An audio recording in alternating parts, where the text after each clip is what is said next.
Hi friend, কেমন আছো?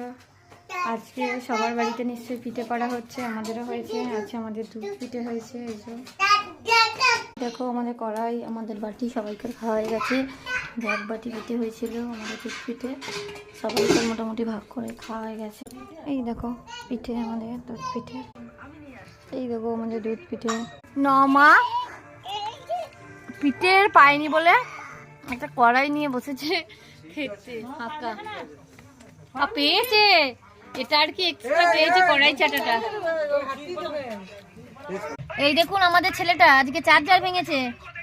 আজকে হারিয়ে গেছিল, খুঁজে পাওয়া যাচ্ছিল না। টাটা খালি বদমাইশি করছে। আজকে গোটা পাড়ার লোক আমাদের বাড়ি জড়ো হয়ে গেছিল, ছেলেটা হারিয়ে গেছিল বদমাইশি করে। চার্জার ভেঙেছে, ওর ফ্লাক্স ভেঙেছে, বদমাইশি করেছে। চুপ করে এখানে বসে আছে, এখনই সব জিনিসপত্র ভাঙচুর করছে। আপনারা বলুন কাদের বাড়ি এরকম কার